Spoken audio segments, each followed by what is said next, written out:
Bharat eight 7 में आप सभी का स्वागत है। मैं हूं ऋतु वर्मा। आइए शुरुआत करेंगे सबसे पहले अभी तक की हेडलाइंस के साथ।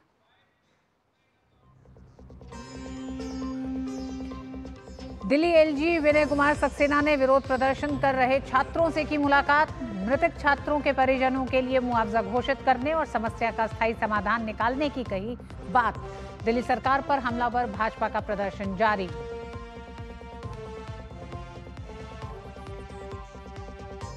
संसद में भी गूंजा दिल्ली कोचिंग हादसे का मामला। राज्यसभा सभापति जगदीप धनखड़ ने घटना पर जताया दुख। कहा व्यवसाय के केंद्र बने कोचिंग सेंटर। शिक्षा मंत्री धर्मेंद्र प्रधान ने भी घटना को बताया बेहद चिंताजनक। कोचिंग हादसे पर भाजपा सांसद सुधांशु त्रिवेदी ने लापरवाह रवैये पर दिल्ली सरकार पर साधा निशाना।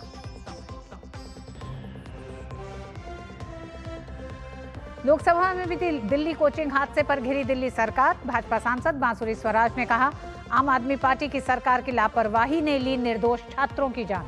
कांग्रेस सांसद शशि थरूर ने भी घटना को लेकर प्रशासनिक लापरवाही पर खड़े किए सवाल। शराब नीति मामले में और बढ़ी दिल्ली के मुख्यमंत्री अरविंद केजरीवाल की मुश्किलें। सीबीआई ने केजरीवाल के खिलाफ दायर की राउज एवेन्यू कोर्ट में चार्जशीट। हाईकोर्ट में जमानत याचिका की सुनवाई पर फैसला सुरक्षित।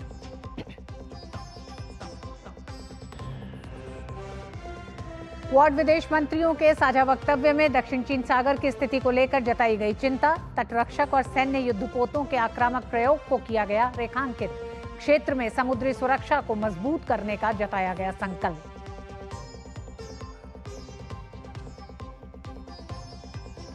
भारत और अर्जेंटीना के बीच पेरिस ओलंपिक में हॉकी में पूल बी का मैच अंतिम सीटी बजने तक 1-1 की बराबरी पर छूटा। अंतिम समय में भारत को मिले पेनल्टी कॉर्नर पर कप्तान हरमनप्रीत सिंह ने दागा गोल।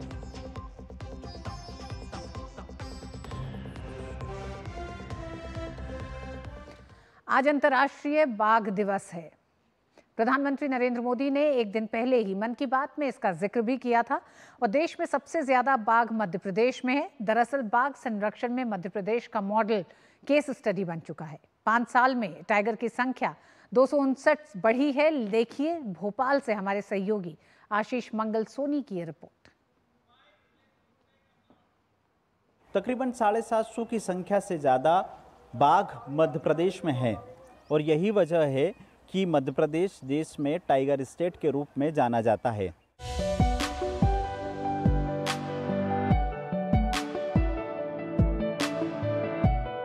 हर साल 29 जुलाई को दुनिया भर में अंतर्राष्ट्रीय बाघ दिवस यानी इंटरनेशनल टाइगर डे मनाया जाता है। बाघों की घटती संख्या के कारणों को जानने के साथ ही उनके संरक्षण के प्रति लोगों को जागरूक करने के मकसद से ये दिन मनाया जाता है।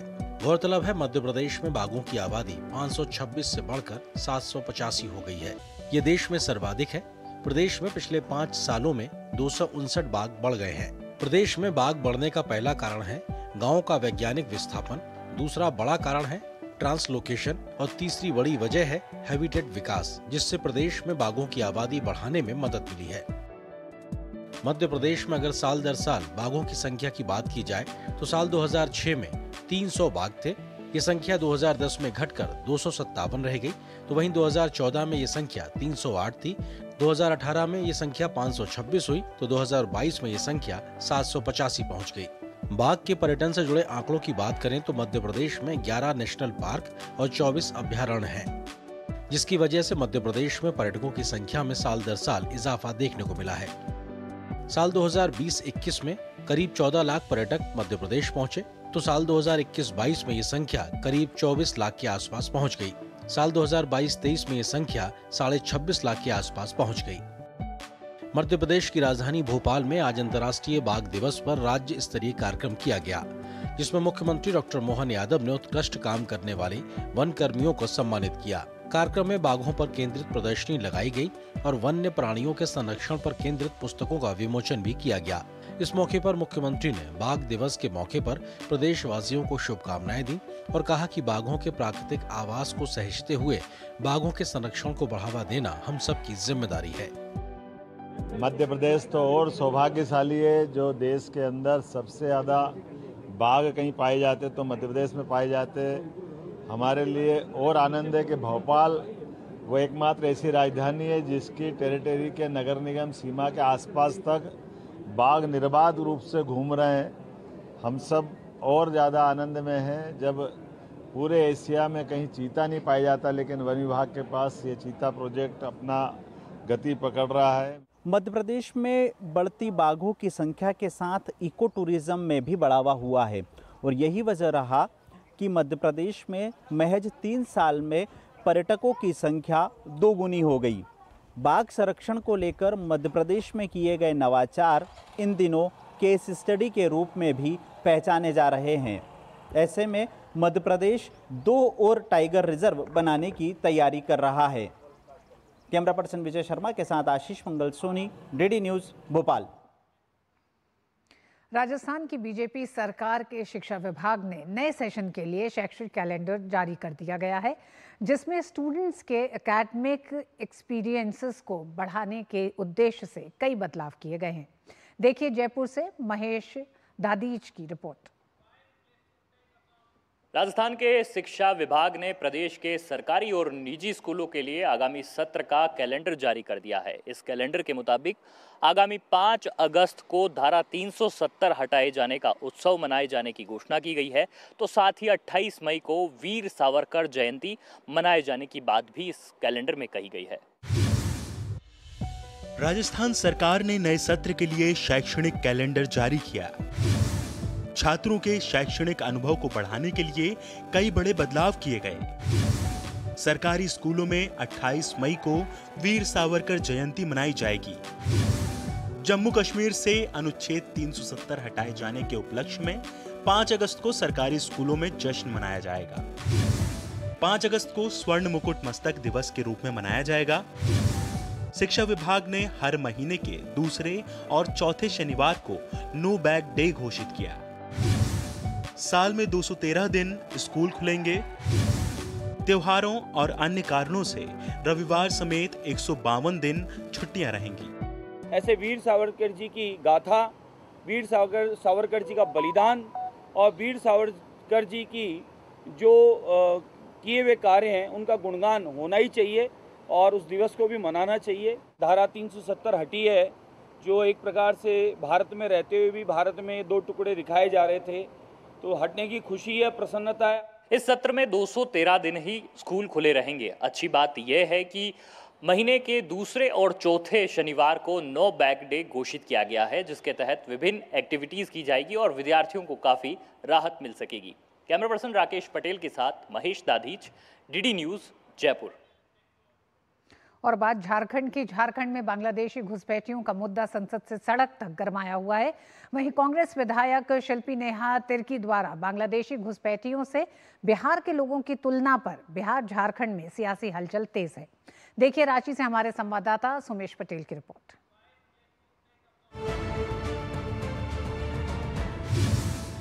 झारखंड में बांग्लादेशी घुसपैठियों का मुद्दा विधानसभा से संसद तक गरमाया। बांग्लादेशी घुसपैठ के विरोध में भाजपा का विधानसभा परिसर में प्रदर्शन। भाजपा का आरोप, हेमंत सोरेन सरकार के संरक्षण में हो रही है बांग्लादेशी घुसपैठ। भाजपा ने कहा, आदिवासियों के अस्तित्व और अस्मिता के साथ खिलवाड़ बर्दाश्त नहीं। कांग्रेसी विधायक ने की बांग्लादेशी घुसपैठियों से बिहार वासियों की तुलना। कांग्रेसी विधायक के बयान पर बिहार झारखंड में सियासी हलचल तेज। झारखंड में बांग्लादेशी घुसपैठियों का मुद्दा इन दिनों झारखंड विधानसभा से लेकर संसद तक गरमाया हुआ है। झारखंड में बांग्लादेशी घुसपैठ के विरोध में राज्य के मुख्य विपक्षी दल भाजपा ने विधानसभा परिसर में प्रदर्शन किया। भाजपा विधायकों ने आरोप लगाया कि झारखंड मुक्ति मोर्चा और कांग्रेस के संरक्षण में बांग्लादेशी घुसपैठ हो रही है। भाजपा ने चेतावनी दी कि आदिवासियों के अस्तित्व और अस्मिता के साथ हो रहे खिलवाड़ को वो बर्दाश्त नहीं करेंगे।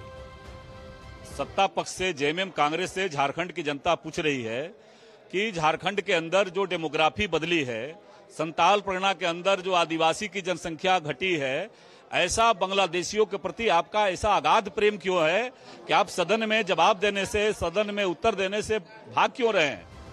वहीं कांग्रेस विधायक शिल्पी नेहा तिर्की द्वारा बांग्लादेशी घुसपैठियों से बिहार के लोगों की तुलना पर बिहार झारखंड में सियासी हलचल तेज हो गई है।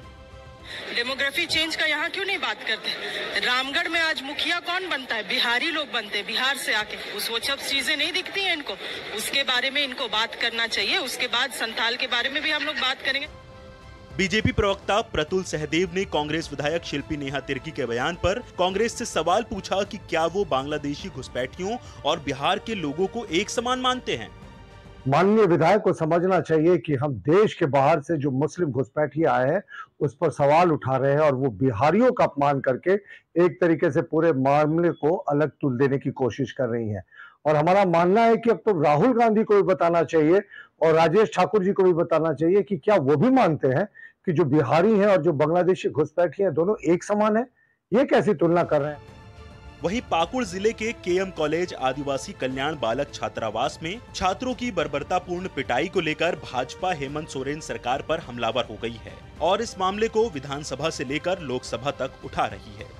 मामले को सिर्फ डाइवर्ट करने के लिए कि भाई इतने बड़ी संख्या में अगर इस राज्य सरकार जिसने मुखौटा पहन के रखा है आदिवासियों के हितों का रक्षा करने का, उसका मुखौटा कैसे उतर जाए, इससे बचने के लिए उन्होंने यह एक चालाकी इन युवाओं पे लाठीचार्ज करके कि पुलिस का ध्यान, जनता का ध्यान उधर भटक जाए और जो मूल मुद्दा है गाय बथान के उस व्यक्ति का, होपनी मरांडी और दांदू हेम्ब्रम का, जिसकी जमीन को बांग्लादेशी घुसपैठी एकमात्र आज जनजातीय आदिवासी भाई ने साहस किया है। और मुझे पूरी उम्मीद है पूरा संथाल परगना में भूल के बिगुल बज चुकी है इन बांग्लादेशी घुसपैठियों के विरुद्ध में और इनको संरक्षण देने वाले जेएमएम कांग्रेस के विरोध में वहां लोगों ने अपना हुल कर दिया है।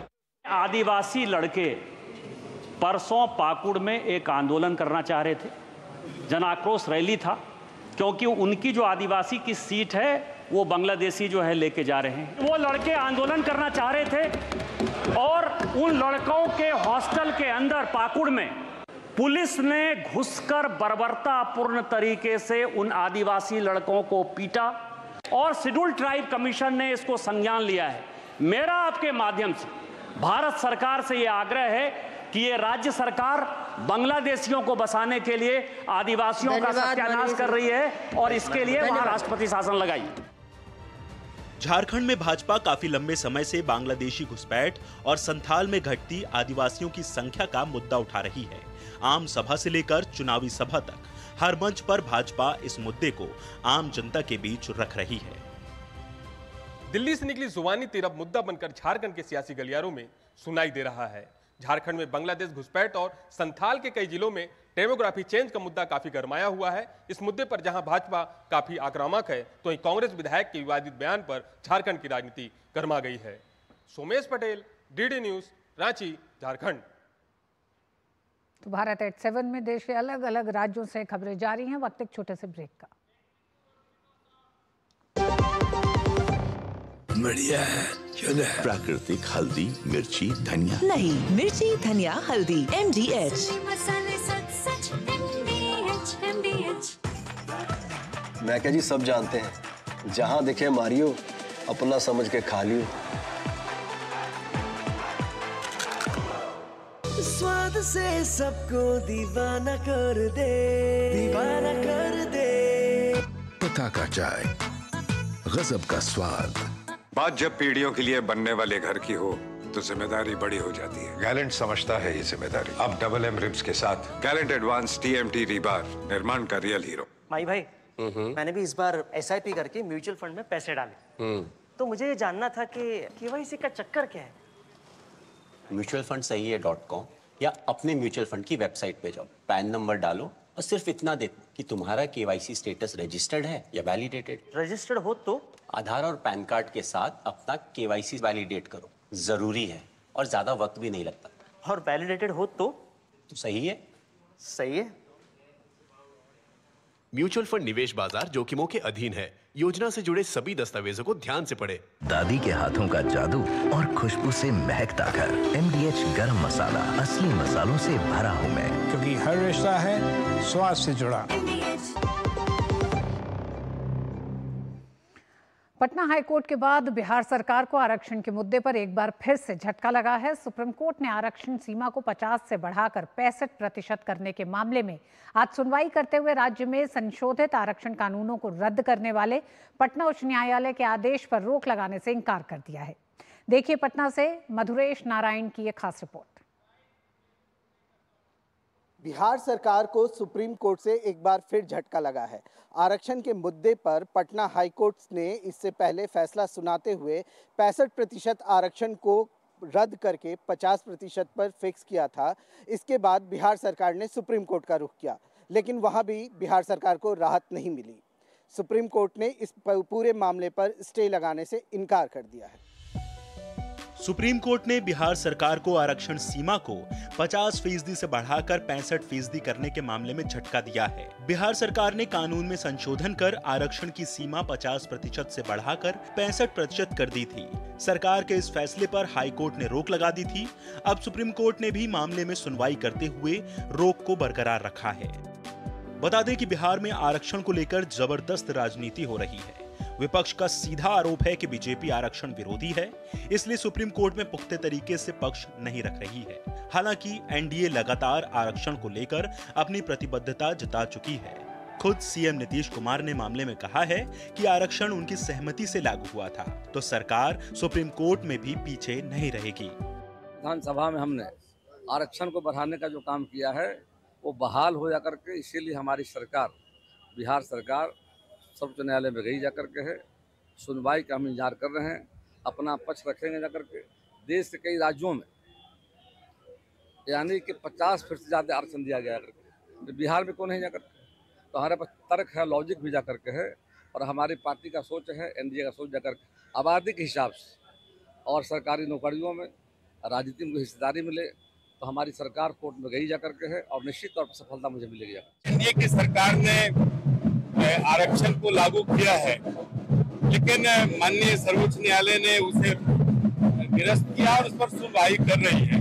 हम सब लोगों ने जो निर्णय किया है 65% और शेष 10% के आरक्षण का, उस पर हम सब दृढ़ हैं। इस लड़ाई को कानूनी रूप से भी जहां तक लड़ना होगा हम सब लड़ेंगे। जब सवर्णों को 10% आरक्षण दिया गया, उस समय ये न्यायालय स्वयं संज्ञान लेकर के आरोप नहीं लगाई और सभी लोग चुप रहे, तो उस समय तो ये टूट गया। और जब गरीबों को 15% आरक्षण दिया गया, तो इस पर तरह तरह के तलवार लटकाया जा रहा है, नियम का हवाला दिया जा रहा है, उस पर रोक लगाया जा रहा है। सुप्रीम कोर्ट के मुख्य न्यायाधीश डीवाई चंद्रचूड़, न्यायमूर्ति जेबी पारदीवाला और न्यायमूर्ति मनोज मिश्रा की पीठ ने पटना हाई कोर्ट के फैसले के खिलाफ बिहार सरकार की 10 याचिकाओं पर सुनवाई करने पर सहमति जताई है। कोर्ट ने कहा है कि याचिकाओं पर सितंबर में सुनवाई की जाएगी। सीएम नीतीश कुमार ने इस बात को साफ किया है कि उन्होंने अपनी मर्जी से और अपने कार्यकाल में 65% आरक्षण का जो वादा था वो दिया था, लेकिन अब हाईकोर्ट ने इसे रद्द कर दिया है। तो सरकार सुप्रीम कोर्ट में भी इसको लेकर के लड़ेगी और लोगों को 65% आरक्षण का हक दिलाएगी। तो विपक्ष इसके लिए सुप्रीम कोर्ट में अपील करेगी। कैमरामैन जय कुमार के साथ पटना से मधुरेश नारायण। बिहार में पहले से मौजूद सभी छोटे बड़े पुलों और निर्माणाधीन पुलों का स्ट्रक्चरल ऑडिट कराए जाने की मांग वाली याचिका पर सुप्रीम कोर्ट ने बिहार सरकार और अन्य पक्षकारों को नोटिस जारी किया। बिहार के रहने वाले वकील ब्रजेश सिंह ने याचिका दायर कर मांग की है कि बिहार में पहले से मौजूद और निर्माणाधीन पुलों की रियल टाइम निगरानी के लिए एक स्थायी नीति हो। इसके लिए कानून बनाकर एक स्थायी संगठन बनाया जाए। याचिका में सीवान, मधुबनी, किशनगंज और अररिया की घटनाओं का जिक्र किया गया है। याचिकाकर्ता ने NHAI और केंद्रीय सड़क परिवहन और राजमार्ग मंत्रालय को भी मामले में पक्षकार बनाया है।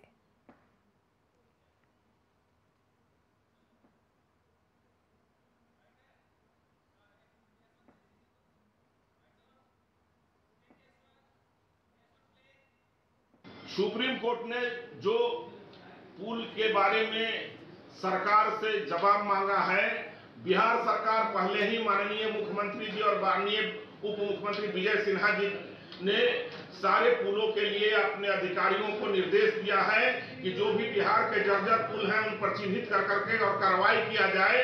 इसलिए कोर्ट की चिंता को बिहार सरकार पहले ही से दुरुस्त करने में लग गई है और बहुत जल्द कोर्ट में इसका जो जवाब मांगा है उसका जवाब भी सरकार दे देगी। और भारत एट 7 में वक्त एक छोटे से ब्रेक का।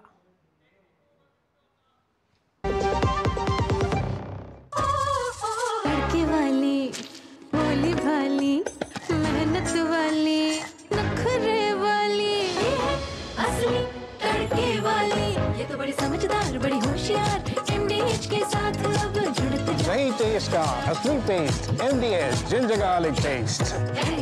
ऐसा कौन सा खजाना हाथ में लगा है? खजाना नहीं, मिशन मिल गया है हम सबकी जीत का। भारत में बना आधुनिक कीटनाशक जिसकी बेजोड़ क्वालिटी से मिले फसल की बेहतरीन पैदावार। IIL के ट्रैक्टर ब्रांड का मिशन है तो जीत पक्की।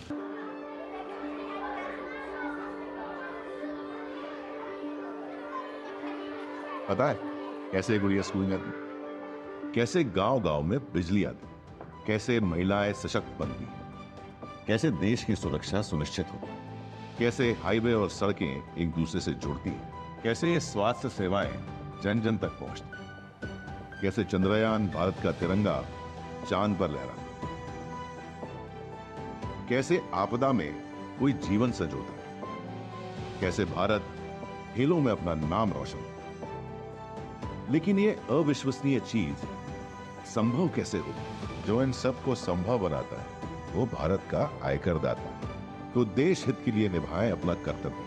निर्धारण वर्ष 2024-2025 के लिए देय तिथि 31 जुलाई 2024 से पहले अपना आयकर रिटर्न अवश्य भरें। प्रत्येक आयकर दाता एक राष्ट्र निर्माता। गोल्डी छोले मसाले, जहाँ जाए रिश्ते बनाए, जहाँ जाए रिश्ते बनाए, गोल्डी मसाले। भारत सरकार के जनजातीय मामलों के मंत्रालय के अंतर्गत भारतीय जनजातीय सहकारी विपणन विकास संघ ट्राइफेड के नागालैंड में जनजातीय कारीगर पैनल मेलों TAEM के तीसरे चरण का आयोजन किया। ये मेला कोहिमा IG इंडोर स्टेडियम में आयोजित किया गया। ये कदम पूर्वोत्तर क्षेत्र से जनजातीय उत्पादों के प्रचार की PTP-NER योजना के अंतर्गत उठाया गया है, जिसका उद्देश्य जनजातीय कारीगरों को आजीविका हासिल करने के अवसर प्रदान करना है। उद्घाटन समारोह में विशेष अतिथि डिप्टी कमिश्नर कोहिमा कुमार रमणीकांत ने सभी स्थानीय कारीगरों को इस अवसर का लाभ उठाने और व्यवसाय के क्षेत्र में आगे बढ़ने के लिए प्रोत्साहित किया। कारीगर मेले के दौरान नागालैंड राज्य में लगभग 700 स्थानीय कारीगरों को सूचीबद्ध किया गया है और PTP-NER योजना के तहत कारीगरों को 1.5 करोड़ से अधिक मूल्य के ऑर्डर दिए गए हैं। इस योजना से अरुणाचल प्रदेश, असम, मणिपुर, मेघालय, मिजोरम, नागालैंड, त्रिपुरा और सिक्किम के कारीगर लाभ उठा सकते हैं। महाराष्ट्र में अजीत पवार के साथ पाला बदलने वाले एनसीपी विधायकों की सदस्यता रद्द करने की मांग वाली याचिका पर सुप्रीम कोर्ट ने नोटिस जारी किया है। शरद पवार गुट के नेता जयंत पाटिल की तरफ से दायर याचिका पर सुप्रीम कोर्ट ने अजीत पवार गुट को नोटिस जारी किया है। हालांकि चुनाव आयोग ने अजीत पवार गुट को असली एनसीपी मानते हुए घड़ी चुनाव चिन्ह अजीत पवार गुट को सौंपा है।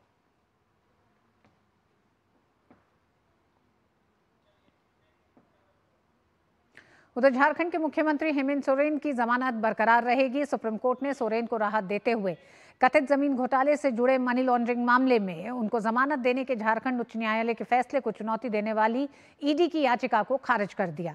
सुप्रीम कोर्ट ने कहा कि हाईकोर्ट ने विस्तृत कारण बताते हुए आदेश दिया था, इसमें दखल की कोई जरूरत नहीं। साथ ही शीर्ष अदालत ने कहा कि हाईकोर्ट ने सोरेन को जमानत देते समय जो टिप्पणियां की हैं, निचली अदालत उनसे प्रभावित हुए बिना सुनवाई जारी रखे। बता दें कि झारखंड के मुख्यमंत्री हेमंत सोरेन को कथित जमीन घोटाले से जुड़े मनी लॉन्ड्रिंग मामले में 28 जून को हाईकोर्ट से जमानत मिली थी। दिल्ली भाजपा अध्यक्ष वीरेंद्र सचदेवा समेत भाजपा नेताओं और भाजपा कार्यकर्ताओं ने ओल्ड राजेंद्र नगर की घटना को लेकर आम आदमी पार्टी के खिलाफ आप कार्यालय के पास विरोध प्रदर्शन किया। 2 दिन पहले एक कोचिंग इंस्टीट्यूट के बेसमेंट में पानी भर जाने से 3 छात्रों की मौत हो गई थी।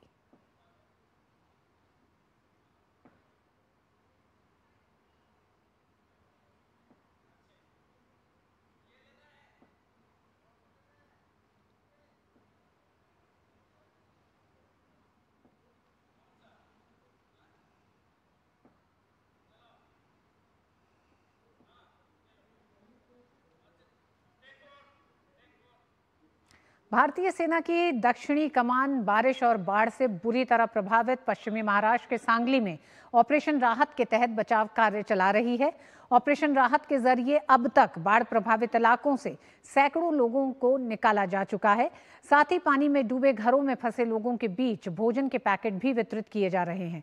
बचाव टीम में दक्षिणी कमान के सैनिकों और इंजीनियर रेजिमेंट के अधिकारियों समेत 100 जवान शामिल हैं। टीम नाव, सुरक्षा गियर, लाइफ जैकेट और अन्य उपकरणों से लैस है। दक्षिणी कमान ने सांगली, सतारा और कोल्हापुर जिले में 2019 में भी बचाव के लिए ऑपरेशन मदद चलाया था।